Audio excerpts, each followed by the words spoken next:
আসসালামু আলাইকুম। সংবাদে আপনাদের সবাইকে স্বাগত জানাচ্ছি। আমি ফিরোজ তোহা। শুরুতেই সংবাদ শিরোনাম। বাংলাদেশের সর্বশেষ গুরুত্বপূর্ণ আপডেট সংবাদে আপনাকে স্বাগত। শুরুতেই সংবাদ শিরোনাম, পরে বিস্তারিত। প্রথমেই জানাবো, ভারতে পালিয়ে থাকা আওয়ামী লীগ নেতাদের নিয়ে বিশেষ প্রতিবেদন প্রকাশ। বাংলাদেশে শেখ হাসিনা সরকার পতন এবং তার ভারতে পালিয়ে যাওয়ার পর 1 বছর পেরিয়ে গেছে। এ সময়ের মধ্যে প্রায় 1300 আওয়ামী লীগ নেতা, সাবেক মন্ত্রী, এমপি, যুবলীগ ও ছাত্রলীগ নেতা ভারতসহ বিশ্বের বিভিন্ন দেশে আশ্রয় নিয়েছে। তবে বাংলাদেশ থেকে পালিয়ে যাওয়া বেশিরভাগ আওয়ামী লীগ নেতাকর্মী বসবাস করছেন কলকাতার নিউ টাউনে। তাদের কয়েকজনের বর্তমান জীবনযাত্রা নিয়ে ভারতীয় সংবাদ মাধ্যম দ্য প্রিন্ট একটি বিশেষ প্রতিবেদন প্রকাশ করেছে। সেখানে উঠে এসেছে তাদের বর্তমান জীবনধারা, রাজনৈতিক তৎপরতা এবং ব্যক্তিগত জীবনের নানা অভিজ্ঞতা। জানাবো, বড় পরিসরে ক্ষেপণাস্ত্রের মহড়া চালাবে ইরান। উত্তর ভারত মহাসাগর এবং ওমান সাগরে 2 দিনব্যাপী সাস্টেইনেবল পাওয়ার 1404 ক্ষেপণাস্ত্র মহড়ার অপারেশনাল পর্ব শুরু করবে ইরান। জানা গেছে, আজ থেকেই মহড়া অনুষ্ঠিত হবে। দেশটির নৌবাহিনীর এক কর্মকর্তা এই তথ্য নিশ্চিত করেছেন। এরপর জানাবো, আমরা তোমাদের পাশে আছি, ফিলিস্তিনিদের প্রতি অস্ট্রেলিয়ার দৃঢ় বার্তা। আগামী মাসে জাতিসংঘে ফিলিস্তিনি রাষ্ট্রকে স্বীকৃতি দেওয়ার সিদ্ধান্ত নিয়েছে অস্ট্রেলিয়া। এ নিয়ে ইসরায়েলের সঙ্গে কূটনৈতিক টানাপোড়েন সৃষ্টি হয়েছে। চলছে উভয় দেশের বাকযুদ্ধ। এমন পরিস্থিতিতে বিশ্বকে ফিলিস্তিনিদের প্রতি আরও সহমর্মিতার দৃষ্টান্ত দেখালো ক্যানবেরা। এদিকে নেতানিয়াহু এবং নিজেকে যুদ্ধের নায়ক বললেন ডোনাল্ড ট্রাম্প। ফিলিস্তিনে অবরুদ্ধ গাজা ভূখণ্ডে প্রায় 2 বছর ধরে ইসরায়েলের আগ্রাসন চলছে। বর্বর এই আগ্রাসনে নিহত হয়েছে 62,000-এর বেশি ফিলিস্তিনি। ইসরায়েলি প্রধানমন্ত্রী নেতানিয়াহুর বিরুদ্ধে উঠছে গণহত্যার অভিযোগও। তা সত্ত্বেও নেতানিয়াহুকে যুদ্ধের নায়ক বলে আখ্যায়িত করছে যুক্তরাষ্ট্রের প্রেসিডেন্ট ডোনাল্ড ট্রাম্প। এদিকে ইসরায়েলের সঙ্গে বিশ্বাসঘাতকতা করছেন অস্ট্রেলিয়ার প্রধানমন্ত্রী, বললেন নেতানিয়াহু। অস্ট্রেলিয়ার প্রধানমন্ত্রী অ্যান্টনি আলবানিজের বিরুদ্ধে বিশ্বাসঘাতকতার অভিযোগ এনেছে ইসরায়েলের প্রধানমন্ত্রী বেঞ্জামিন নেতানিয়াহু। আলবানিজ ইসরায়েলের সঙ্গে বিশ্বাসঘাতকতা করছেন এবং দেশটির ইহুদি সম্প্রদায়কে ত্যাগ করছে বলে অভিযোগ করেছেন নেতানিয়াহু। বড় পরিসরে ক্ষেপণাস্ত্রের মহড়া চালাবে ইরান।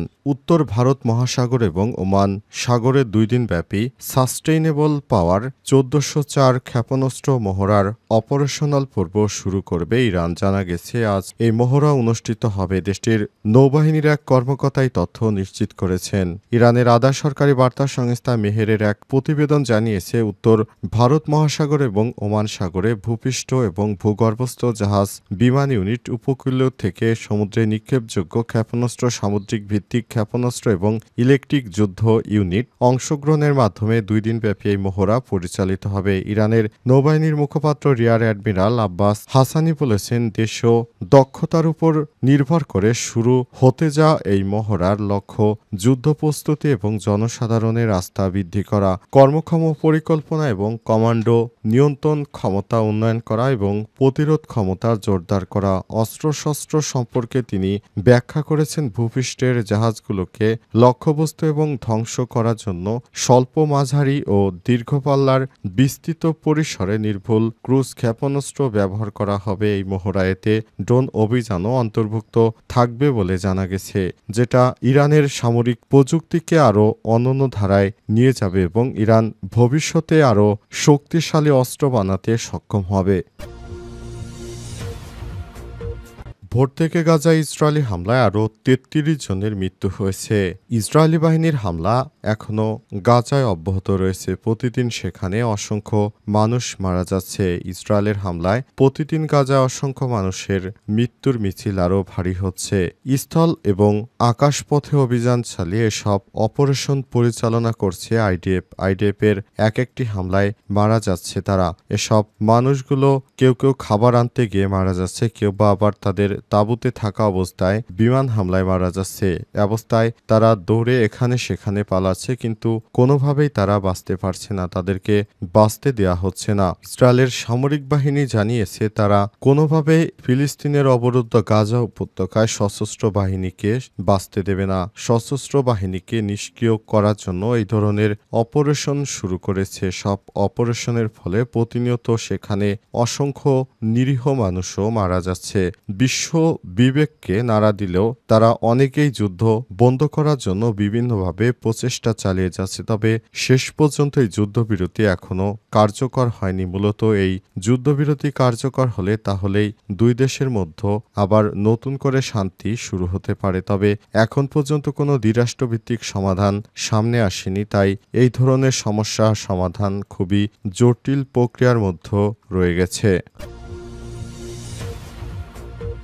নেতানিয়াহু এবং নিজেকে যুদ্ধের নায়ক বললেন ডোনাল্ড ট্রাম্প। ফিলিস্তিনের অবরুদ্ধ গাজা ভূখণ্ডে প্রায় 2 বছর ধরে আগ্রাসন চালাচ্ছে ইসরায়েল। এই আগ্রাসনে নিহত হয়েছে পর্যন্ত 62,000-এর বেশি ফিলিস্তিনি। ইসরায়েলি প্রধানমন্ত্রী নেতানিয়াহুর বিরুদ্ধে উঠেছে গণহত্যার অভিযোগ। তা সত্ত্বেও নেতানিয়াহুকে যুদ্ধের নায়ক বলে আখ্যায়িত করেছেন যুক্তরাষ্ট্রের প্রেসিডেন্ট ডোনাল্ড ট্রাম্প। এক প্রতিবেদনে এই তথ্য জানিয়েছে সংবাদ মাধ্যম টিআরটি ওয়ার্ল্ড। সংবাদ মাধ্যমটি বলছে, গাজায় যুদ্ধ অপরাধের অভিযোগে আইসিসির গ্রেপ্তারি পরোয়ানা জারি থাকা সত্ত্বেও নেতানিয়াহুকে যুদ্ধের নায়ক হিসেবে আখ্যায়িত করছে প্রেসিডেন্ট ডোনাল্ড ট্রাম্প। আজ রক্ষণশীল রেডিও উপস্থাপক মার্ক লেভিনকে দেওয়া এক সাক্ষাৎকারে তিনি বলেছেন, তিনি ভালো মানুষ, তিনি কখনো লড়াই চালিয়ে যাচ্ছেন। তিনি যুদ্ধের নায়ক, কারণ আমরা একসঙ্গে কাজ করেছি। তিনি যুদ্ধের নায়ক, মনে হয় আমিও তাই। যদিও গাজা যুদ্ধ অপরাধের অভিযোগে আন্তর্জাতিক অপরাধ আদালত আইসিসি গ্রেপ্তারি পরোয়ানা জারি করেছে ইসরায়েলের এই প্রধানমন্ত্রীর উপর। নেতানিয়াহুর বিরুদ্ধে জবাবদিহির প্রচেষ্টা নিয়েও মন্তব্য করেছেন ট্রাম্প। তিনি বলেন, তারা তাকে জেলে ঢোকানোর চেষ্টা করছে, তবে তিনি আইসিসির গ্রেপ্তারি পরোয়ানার কথা বলেছেন নাকি ইসরায়েলের চলমান দুর্নীতির মামলার কথা বোঝাতে চেয়েছেন তা পরিষ্কার নয়। 2020 সাল থেকে দুর্নীতির অভিযোগে বিচারাধীন নেতানিয়াহু ইসরায়েলের ইতিহাসে ক্ষমতাসীন অবস্থায় ফৌজদারি বিচারের মুখোমুখি হওয়া প্রথম প্রধানমন্ত্রী। গত বছরে নভেম্বরে গাজায় যুদ্ধাপরাধ ও মানবতাবিরোধী অপরাধের অভিযোগে নেতানিয়াহু এবং সাবেক প্রতিরক্ষামন্ত্রী ইয়োব গ্যালেন্টের বিরুদ্ধে গ্রেপ্তারি পরোয়ানা জারি করে আইসিসি। এছাড়াও গাজায় ধ্বংসাত্মক যুদ্ধের কারণে ইসরায়েলকে গণহত্যার অভিযোগে আন্তর্জাতিক বিচারক আদালতেও দুইজনকে গ্রেপ্তারি পরোয়ানার আসামি করা হয়েছে। এরপরও বড় আকারে যুদ্ধ পরিচালিত হচ্ছে এবং এই যুদ্ধে নেতৃত্ব দিচ্ছে ইসরায়েল। ভারতে পালিয়ে থাকা আওয়ামী লীগ নেতাদের নিয়ে বিশেষ প্রতিবেদন প্রকাশ। বাংলাদেশে শেখ হাসিনা সরকার পতন এবং তার ভারতে পালিয়ে যাওয়ার পর 1 বছর পেরিয়ে গেছে। এ সময়ের মধ্যে প্রায় 1300 আওয়ামী লীগ নেতা, সাবেক মন্ত্রী, এমপি, যুবলীগ ও ছাত্রলীগ নেতা ভারতসহ বিশ্বের বিভিন্ন দেশে আশ্রয় নিয়েছে। তবে বাংলাদেশ থেকে পালিয়ে যাওয়া বেশিরভাগ আওয়ামী লীগ নেতাকর্মী বসবাস করছেন কলকাতার নিউ টাউনে। তাদের কয়েকজনের বর্তমান জীবনযাত্রা নিয়ে ভারতীয় সংবাদ মাধ্যম দ্য প্রিন্ট একটি বিশেষ প্রতিবেদন প্রকাশ করেছে। সেখানে উঠে এসেছে তাদের বর্তমান জীবনধারা, রাজনৈতিক তৎপরতা এবং ব্যক্তিগত জীবনের নানা অভিজ্ঞতা।